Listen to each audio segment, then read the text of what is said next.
know what else? He likes to take off his shirt and wrap himself in an arbok like a blankie. Today in Nerd History! Try as they might, censors just can't catch everything that animators try to slip into shows. And as we've talked about before, animators are always trying to slip in some real rude, crude junk, man. So grab a cold one, or a hot one, or any kind of one you want, because it's time to kick back and watch 10 times that animators snuck jokes past the censors. Or a better title, whatever it says right here. There have been so many Teen Titans cartoons by now that it's kind of hard to keep track of them all. And though they all have their own take on the adolescent crime fighters, they share one thing: a fondness for dick jokes. They got all the details just right. Speak for yourself. In case you missed it, Beast Boy is looking down the pants of his smaller self and is none too pleased with what he sees.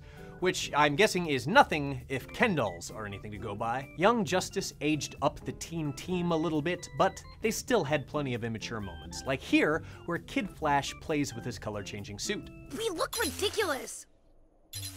Quit touching yourself. This is probably, hopefully, the only place that you'll ever see a kid touching himself on TV. Or, well, anywhere.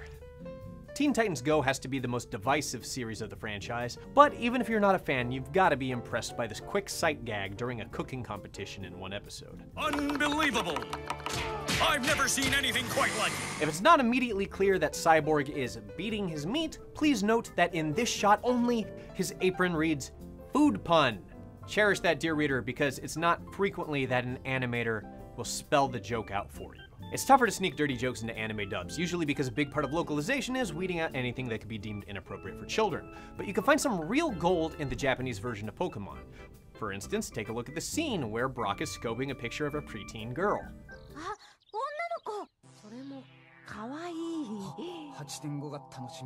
This bit was altered for the English dub, probably because localizers thought it was a bad idea to introduce American third graders to the idea of jail waiting. It's a girl? Oh yeah, you're right about that. She can violate my rights if... Hey! That said, there are a number of scenes that have seemed to slip by the censors, like this scene from Pokemon XY. Already? We're blasting off prematurely! And I'll just let you figure out what that's supposed to mean by yourself. What? Oh, you got it already? You got it because it's incredibly obvious? Yeah. Yeah. The last time we talked about Gumball, it's because the main character had given a blowjob to a balloon in a school bathroom. Let's see if we can top that. If there was any doubt what kind of hardcore fruit porn action Banana Joe was getting off to, the box of tissues really sells the deal. Banana Joe was blasting off again. When moments like this are so unambiguously dirty, it really makes you consider the other more questionable elements of the show. Let's just go back in. Did you see what that bear just did to that guy's cherry? Yes, a bear just popped that guy's cherry. Also unsubtle is what happens to the character Hot Dog Guy after he gets blasted with cold water in the shower.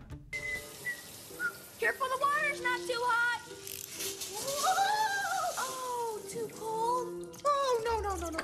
It's fine. The concept of shrinkage should be familiar to anyone who's seen that episode of Seinfeld, or who has endured this formative moment of body horror at any point in their life. In this post-only 90s kids will remember era, 3 crusty JPEGs of Rocco working a phone sex line should be old hat to anyone on the internet. They're usually stamped with like an iFunny 9 gag, iUncleMemes.humor chuckle hut watermark. You know what I'm talking about. But the show is substantially raunchier than you might remember. For instance, it might be easy to forget how intense it gets when Mrs. Bighead attempts to seduce Rocco. And by seduce, I of course mean she literally just puts drugs in his drink.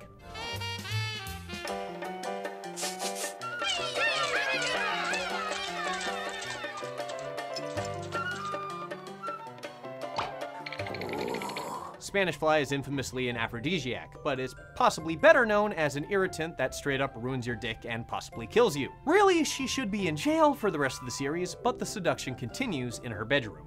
Oh, Rocco. Don't you like my eyes? Hmm? Oh, yes. They're lovely. Touch them. Yes. Oh, my. very soft and veiny.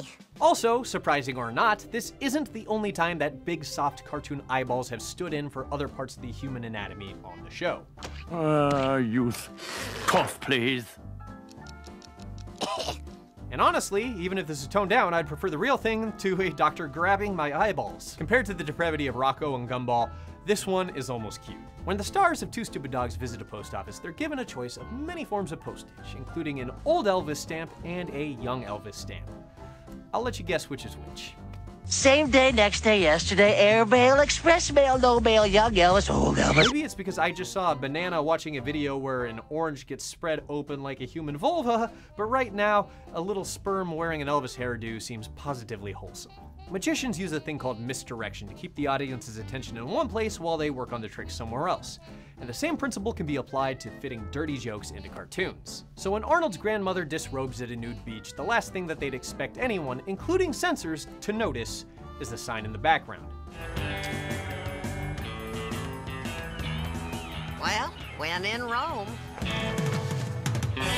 Now, the internet at large claims that this stretch of sand is called Mature Wood Private Beach. But a closer look at that sign will reveal that it's actually Nature Wood Private Beach, which is, I mean, really it's kind of just as bad. And there you have it, ironclad proof that boners exist in the world of Hey Arnold. Good luck looking at Grandpa Phil's weird-shaped head ever again. Throughout the show's run, the Powerpuff Girls took on and dismantled macho stereotypes in hilarious and sometimes subversive ways. Men of Earth, witness the coming of Mascumax! Witness the coming of Mascumax might not sound questionable to you right now, but hold on to that sentence and it might start looking a little different. Be there any true men amongst thee? Step forth and bring thy manhood against mine own, so that we might see who has the upper hand upon the measuring stick. Every word that Mascumax says is a double entendre. It's kind of incredible what they got away with here. The language might be a bit flowery, but he's essentially saying that he wants to compare manhood with a ruler. The dude is literally saying that he wants to have a dick measuring contest. And the innuendo gets even a little more overt than that, if you'd believe it. Fools! I feed off your expulsions of manliness. The more manhood you bring against me, the harder I become. The episode is titled Members Only, which simultaneously describes the exclusive nature of an all-male superhero team, while also includes the word members. Whoever came up with that, I hope you got a raise. Time and again, we return to the Justice League well of dirty jokes, and each time we dredge up something murkier and muddier than the last. In the episode Maid of Honor, Wonder Woman befriends the recently engaged Princess Audrey, and the rest speaks for itself. Look, I'm getting married soon. This is my last night in Paris as a free woman. I'm not really following. Diana isn't well versed in the fleeting and ultimately meaningless desires of human beings, but at least she tries to fake it, right? But when Princess Audrey invites that Wonder Woman come along, she does so by dropping this bombshell. I'm a world-class party girl. I intend to go out with a bang. Several, if it can be arranged. Wonder Woman probably took Audrey's wish for several bangs quite literally, but we, the audience, know that she's not talking about fireworks. Up to now, these cartoons have been getting by on double meanings. But in the episode Furball Follies, Fifi LaFume says the word gigolo aloud like it's nothing. There's no subtext here, it's all just text. She's just talking about gigolos. Oh, my jiggling gigolo wants to play hide and go seek. She's got a really thick, cartoony French accent, so it's possible that the censors just weren't paying attention and thought it was gibberish, but it really does paint her next line in new light. I am almost finding you, my little pepperoni of passion. Then again, I could be reaching here. A stiff red stick of meat isn't always supposed to represent a penis, right? Right?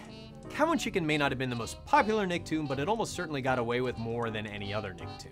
Even its tamer jokes were still pretty lewd, like the time Chicken snuck into a girl's bathroom. Hey, guys! I think they can buy cigars in here! Ignorant kid thinking that a tampon machine is a cigar dispenser is almost kind of charming, but that's where taste and subtlety come to a swift end. The most infamous episode has to be Buffalo Gals, in which a couple stereotypical lesbian bikers charge into people's homes and start eating their carpets. As the story goes, this episode aired exactly one time before being pulled from broadcast forever.